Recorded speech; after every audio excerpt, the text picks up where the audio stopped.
et bienvenue dans mes petits papiers. Je suis Judith, je suis démonstratrice Stampin' Up dans le nord de la France et je vous retrouve aujourd'hui pour un projet de cartes simple et rapide. C'est celui-ci qui est piqué à Charlotte Harding qui a fait une présentation à On Stage. Je ne suis pas allée à On Stage mais j'ai vu les vidéos et donc voilà, je vous propose ce petit projet mignon comme tout. Sur cette carte-ci, j'avais oublié un élément qu'avait présenté Charlotte Harding et que je trouve très joli, donc on va l'utiliser. J'ai pris une base de carte aux mesures habituelles, 21 cm sur 14,8 avec un pli à 10,5. Et puis on va faire un petit fond avec cet élément. Alors j'utilise le set de tampons Bonheur Florissant, qui est un set de tampons que vous pouvez obtenir pendant Celebration pour 120 € d'achat. C'est un niveau 2. Dans Celebration, on va y mettre des petits éléments comme ceci. Je trouve ça joli comme tout. Alors, je tourne pour qu'on n'ait pas l'impression qu'on ne voit pas la répétition du même tampon. Je ne suis pas très fan de ce genre d'effet. Je ne fais pas forcément très attention. On pourrait aussi mélanger de la deuxième génération. Enfin voilà, on fait un peu comme on a envie. J'ai aussi découpé un morceau de papier de série Design qui mesure 10 cm sur 7,5, qui vient du lot de papier. Il est ici, je vais pouvoir vous dire son nom, le Flore Fantaisiste, que je trouve très joli. J'aime beaucoup en général ce genre de papier avec des effets artistiques. On va pouvoir le coller tout de suite. Hop, j'en mets juste en haut et en bas. J'ai envie qu'il soit dans ce sens-là, mais ça c'est vraiment au choix.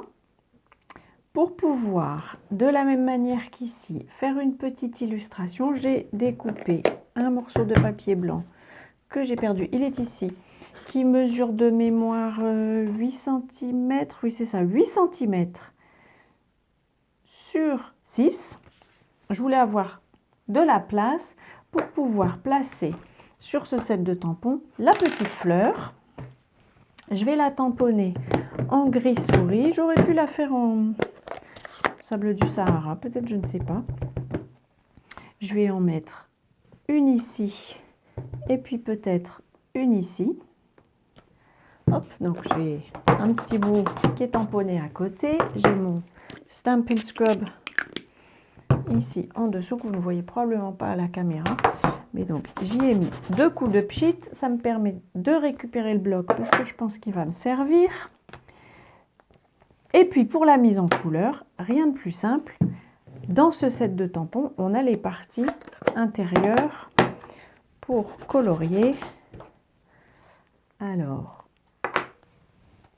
on a cette petite forme-ci qui sert à la mise en couleur des 2 petits bourgeons. Ici, alors là, normalement, le mieux, c'est de mettre sa tête bien au-dessus. Là, je ne vais pas le faire parce que sinon, je vais être devant vous. On a aussi une petite forme comme celle-ci. Je ne sais pas si vous allez voir, mais c'est... non, je ne vais pas le faire en vert, ce serait bizarre. C'est pour l'intérieur de la fleur, dont je ne sais toujours pas le nom, il faut que je demande à ma fille, qui est biologiste, on va dire, du moins c'est dans ce domaine-là qu'elle fait ses études. Donc elle connaît le nom, pour moi c'est le petit bidule. Cette partie-ci, donc c'est pour la mise en couleur des pétales, et là j'ai choisi Fraisier en fleurs, une de mes couleurs préférées. Qu'est-ce que je vais être triste quand elle va s'en aller, cette couleur-là. Hop. Et donc, je place mon repère, c'est justement le petit trou pour laisser la place au petit bidule. Et hop, on a une mise en couleur qui est pile poil sur l'illustration. Et je trouve ça joli comme tout et qui fait des petits effets de lumière comme ça. C'est vraiment des sets de tampons que j'aime beaucoup. Je n'ai pas encore choisi le souhait. Qu'est-ce que je vais mettre? Je prends ce très fort à toi peut-être. Oh, ou fais de ce jour ton chef-d'œuvre. Allez, un peu de motivation. C'est celui-ci que je vais hop, poser sur ce bloc-ci. Et je pense que je vais mettre le souhait en sable du Sahara pour être coordonné au papier cartonné. Excusez-moi, ça grince. Et là, comme c'est un tampon en résine, on voit à travers. Je devrais pouvoir le tamponner à peu près droit. Oui, ça me va bien. Et puis, on va faire un petit élément, ce qui a été présenté par Charlotte. Charlotte, c'est quelqu'un de très créatif. C'est une des permanentes de Stampin' Up. J'ai pris une chute de papier de série Design. On va en découper 2 petites bandes d'1 centimètre de large. Hop. Voilà. Et en fait, ça va figurer des morceaux de ruban. Pour ça, je les superpose comme ceci. Alors, je pense qu'elle avait utilisé un poinçon dans son projet, mais je trouve qu'on peut le faire aussi avec une paire de ciseaux. Et donc, je les coupe en biais. De cette manière, on va avoir l'orientation qui sera exactement la même. Et je vais les poser comme ceci sur la carte. Ça donnera l'impression que c'est un morceau de ruban.